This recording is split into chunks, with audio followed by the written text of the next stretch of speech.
Hey everyone, and welcome to this deep dive, where we'll be exploring persuasive pitching with Brant Pinvidic's The 3-Minute Rule. We're going to help you nail your next pitch, whether it's a business idea or a creative project, or even just getting your point across in a meeting. The book dives into why those first 3 minutes are crucial, and why you really don't have any more time than that to convince someone. To help us break this down, we have our amazing expert here who's going to help us figure out how to make the most of those 3 minutes. It's all about how we consume information these days. We're bombarded with messages and notifications constantly. Our attention spans are just not what they used to be. Makes sense. It's like Yeah. trying to explain something to someone while they're scrolling on their phone. Right. You're never going to win that battle. That's exactly what Pinvidic is getting at. He says that in those first 3 minutes, your audience is making a snap judgment about you and your idea. They decide if you're even worth listening to. And even if you somehow get them to stick around for an hour-long presentation, you can bet those first 3 minutes will color how they see everything else you say. Okay, but what about when I'm pitching to someone who then has to pitch my idea to someone else? I feel like it's doomed if they don't get it in those first 3 minutes. That's a great point. Pinvidic calls this the pitch chain.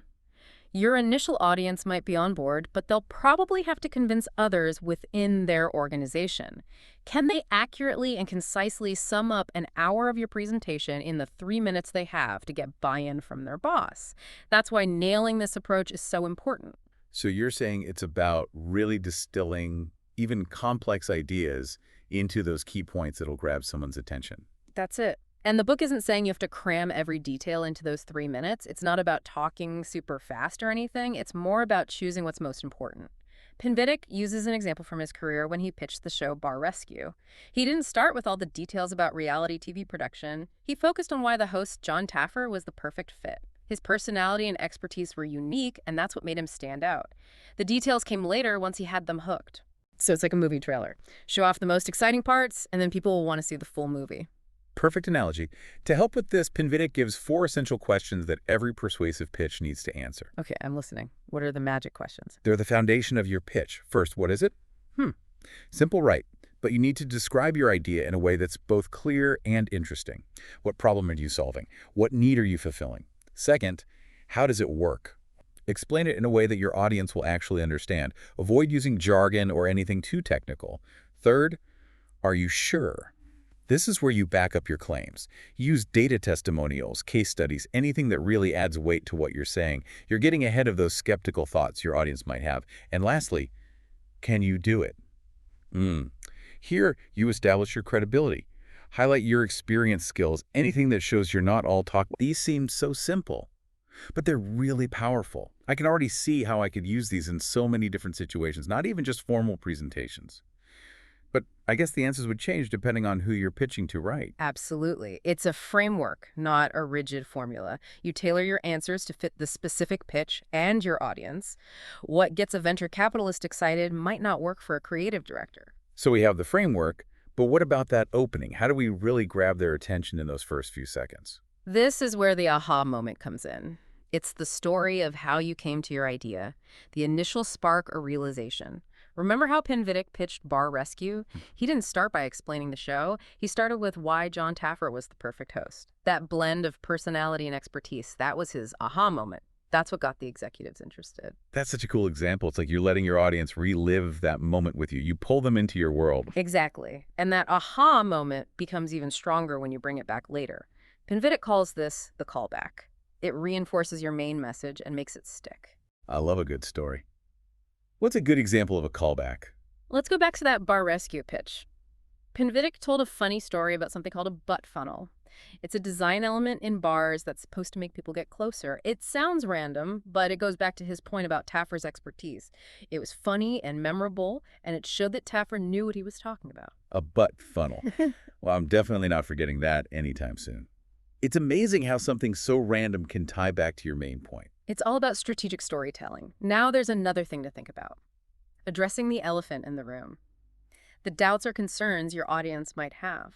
Pinvidic calls this the all is lost moment. So you're saying address those objections before they can even ask them. Exactly. Acknowledge those challenges and explain how you overcame them. That builds trust and credibility. Think about what doubts your audience might have. What are the potential risks or roadblocks?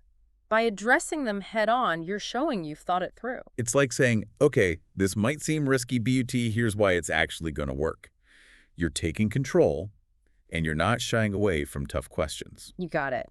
It's turning a weakness into a strength. We've talked about a lot of elements, but we haven't covered the hook yet. That thing that makes your pitch truly unforgettable. What does Pinvidic say about creating that wow factor? Okay, I'm ready for the wow factor. Tell me everything. Pinvidic says a great pitch needs both a hook and an edge. The hook is what makes your audience go, wow. It's that big idea or that innovative solution, the thing that makes you stand out. So the hook is like the sizzle. But what about the steak? Where does the edge come in? The edge is that specific example or story that makes your hook even better. Pinvidic uses the example of a plumber pitching a new piping method. The hook was that he could repipe a whole house without much disruption.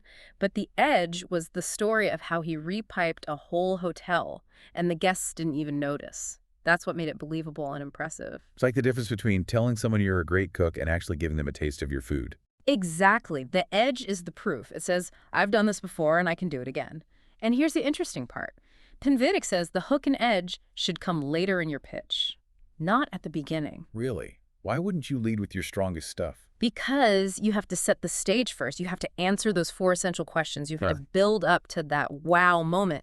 If that plumber led with the hotel story, it wouldn't have had the same impact. That makes sense. You have to build the foundation before you can add the roof.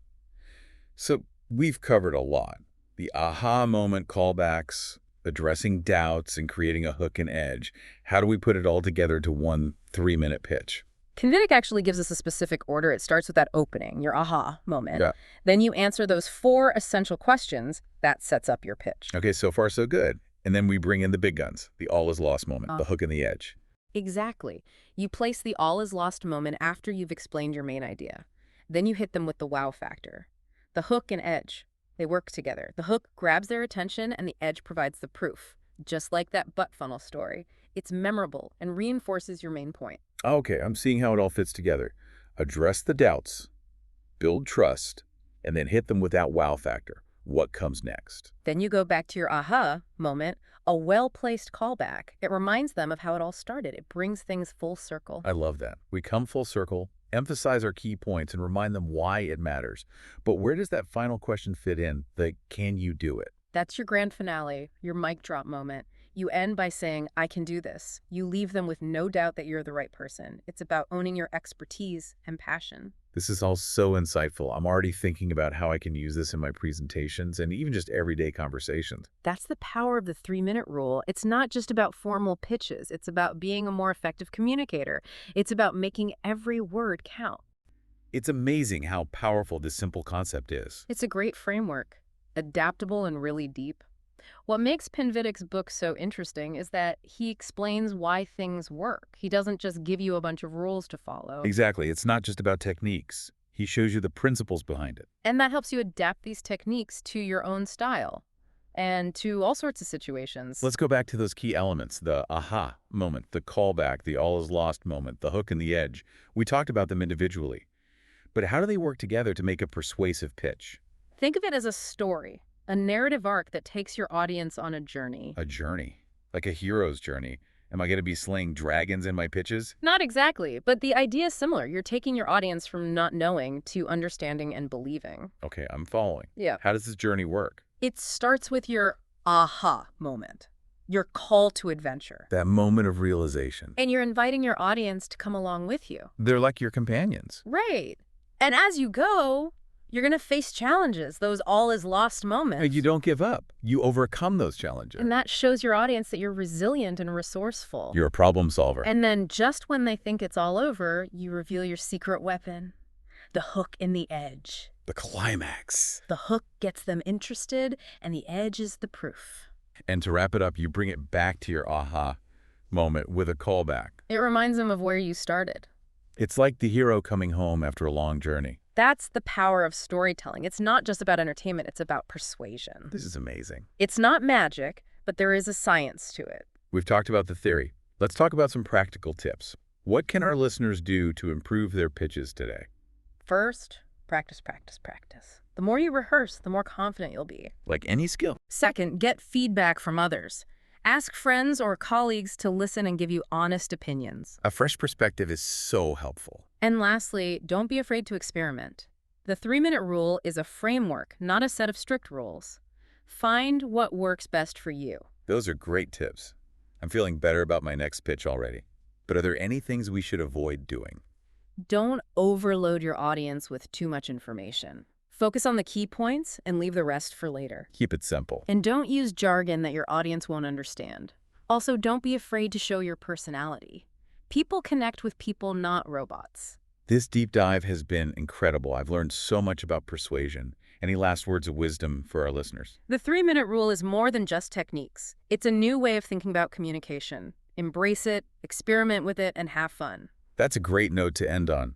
Thanks to our expert for all the insights and to you, our listeners, for joining us. Now go out there and pitch like you've never pitched before.